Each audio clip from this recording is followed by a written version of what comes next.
Muito bem. Francisco, permita-me, tenho duas perguntas para lhe fazer ainda. A primeira é, quando vejo o Francisco nas reuniões da Câmara, da Assembleia Municipal, quer dizer, fala muito em endividamento, fala muito em problemas de dívidas do município. Óbvio, elencou aqui algumas, não digo promessas, mas algumas ideias de, eventualmente, como presidente de Câmara, desenvolvê-las, né? Isso também requer dinheiro. Como é que consegue conjugar o nível de endividamento que diz que está muito alto com as ideias que tem para o Conselho? Primeiro de tudo, com a base de tudo que eu já aqui tenho dito. Gerir melhor, rentabilizar melhor e aproveitar melhor os recursos que temos.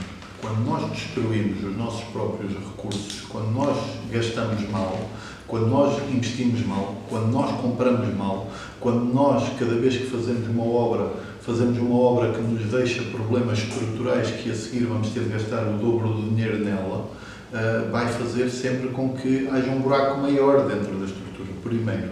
Primeiro ponto de todos é zerar, é fazer o que nunca foi feito, isto é ir à base da gestão, é pôr uma linguagem muito mais profissional no nível de gestão do município e a partir desse momento começar logo pelos recursos.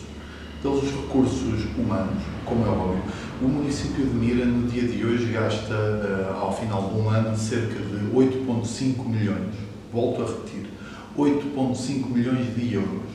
Do qual, em termos de receitas fixas, e quando eu falo receitas fixas, não estou a falar de uma entrada de capital de fundos comunitários, não é nada disso. Não estou a falar do PRR, que pode vir para o Conselho, nas áreas de educação, da habitação ou da saúde, como está aí para todo o país e para todos os concelhos, não é nada disso. Estou a falar de receitas fixas.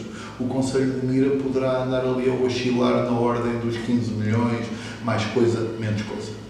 Se gasta 8,5 em recursos humanos, quer dizer que, das duas uma, não deve ter necessidade nenhuma mais de investimento nos recursos humanos, em primeiro plano, e em segundo, que já está a gastar uma percentagem muito elevada dos seus recursos em recursos humanos. O problema é que no dia de hoje a lacuna em recursos humanos continua a existir em várias áreas estruturais. Então, porquê é que nós gastamos tanto dinheiro nos recursos humanos e, afinal de contas, precisamos de áreas estruturais e continuamos a não ter? Eu dou exemplos em concreto. Na parte operacional, precisamos de calceteiros, seja contratar uma empresa privada para o fazer ou termos recursos próprios, mão de obra própria para manter as nossas calçadas. As calçadas que eu saiba nem são de esquerda nem são de direita, são do Conselho de Minas, as calçadas existem, então vão ter uma necessidade de continuidade. Então, mas nós só temos um elemento afeto ao quadro que trabalha nas calçadas, que já não consegue dar vazão a tudo o que existe. Então quer dizer que, associado aos 8,5 milhões, vamos tentar contratar fora. Então isto acontece porquê? Porque houve mau planeamento, houve má estruturação e houve falta de contratar nas áreas essenciais. Podia dar o exemplo dos eletricistas, também só temos um eletricista no quadro do município. Estamos a falar na parte operacional. Mas se formos na parte técnica, continuamos também a ter lacunas. Temos arquitetos ou não temos arquitetos? É que falta responder a isto. É que parece que damos um rol de incompetentes aos nossos técnicos. Porque cada vez que necessitamos de contratar alguma coisa nesta área, contratar isto não é contratar, cada vez que temos necessidade de executar alguma coisa nesta área, temos de contratar fora.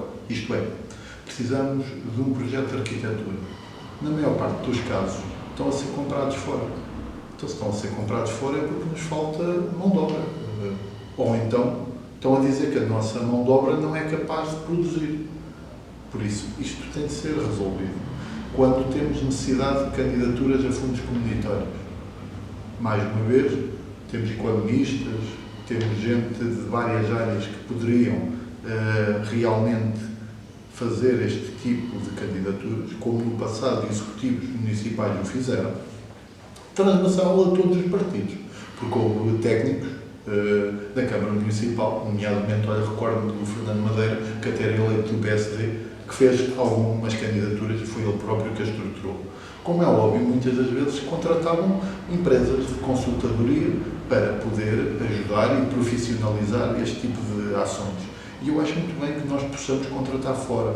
O que eu não consigo compreender é como é que se gasta tantos recursos dentro de casa e depois, cada vez que, seja na área operacional, seja na área técnica, seja na área que for, estamos sempre dependentes. Nunca temos recursos suficientes humanos, estamos sempre com a necessidade de contratação fora.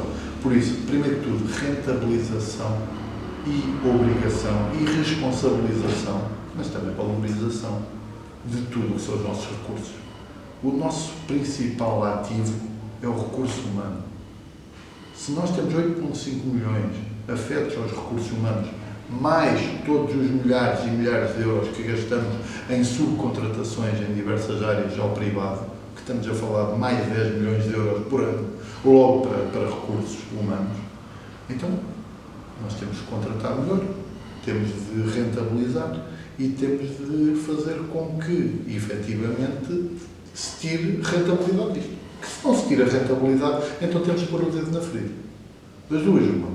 Ou os recursos humanos assumem que realmente são suficientes, assumimos que eles são suficientes para fazer o que nós necessitamos, ou se não são suficientes, o porquê disto. Ou são profissionais ou não são profissionais.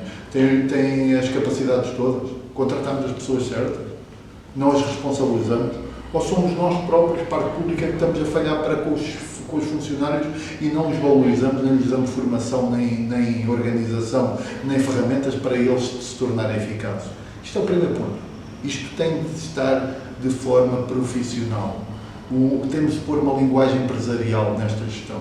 A Câmara Municipal é a maior empresa do concelho e tem de ser olhada dessa forma. É uma autarquia local, claro, mas temos de perceber que a estrutura é uma estrutura que tem de ser olhada como uma estrutura empresarial e que tem de, uma vez por todas, ter uma gestão muito mais eficaz.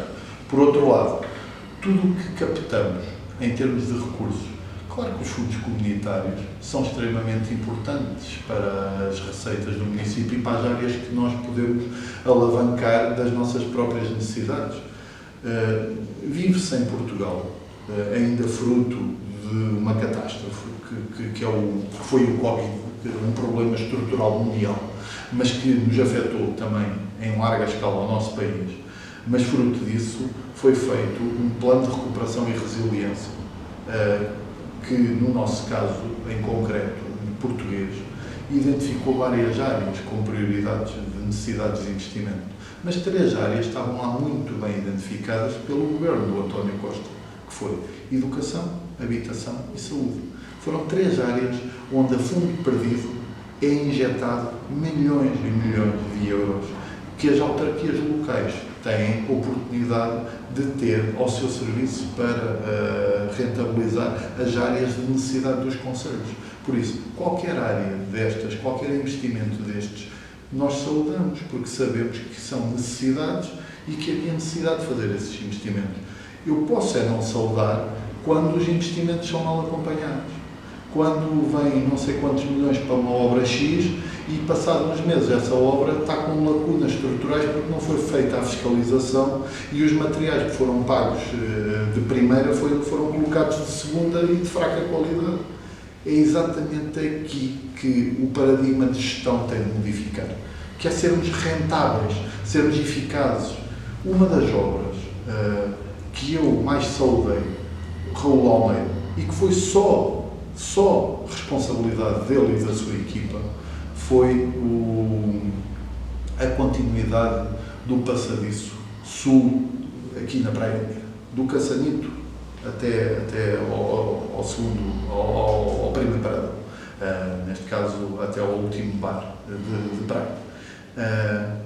Foi uma boa obra, foi algo que nós saudamos, mas na própria execução da obra detectámos, e houve cidadãos anónimos que detectaram também, que estavam a ser colocados parafusos ferrugentos e podres.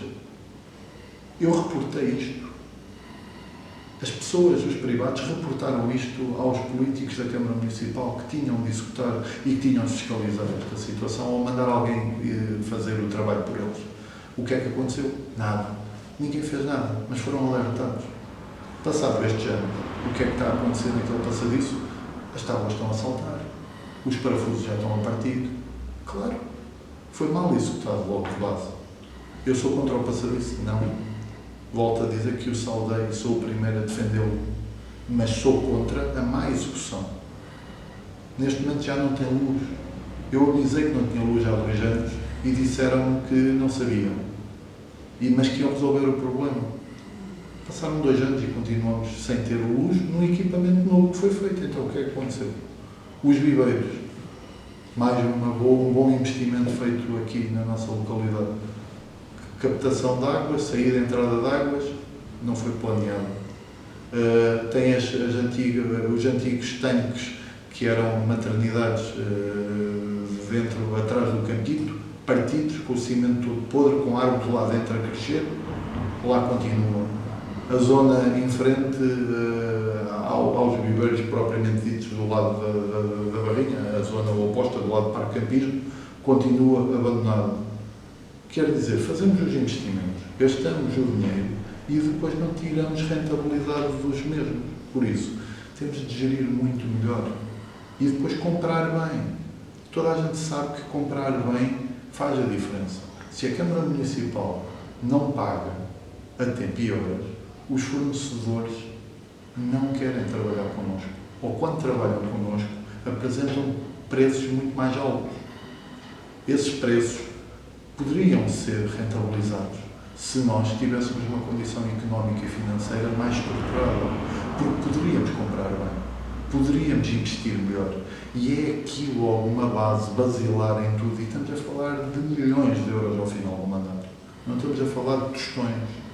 Eu costumo brincar, dizendo a verdade, mas de forma muito séria, que quando entrei na Junta de Freguesia, porque isto é verdade, eu tinha necessidade de levar papel higiênico da minha casa.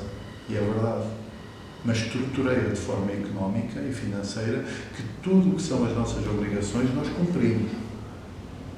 Quer dizer, o município tem de ser um bom agente, o município tem de ser alguém de bem, tem de ser alguém que está ao lado dos nossos empresários e quando nós queremos ir ao mercado, os nossos empresários olham para nós e acham que vale a pena trabalhar connosco porque nós vamos pagar a tempo e horas, vamos pagar bem. E eles evitam de nos meter um preço 4 vezes superior ao que era,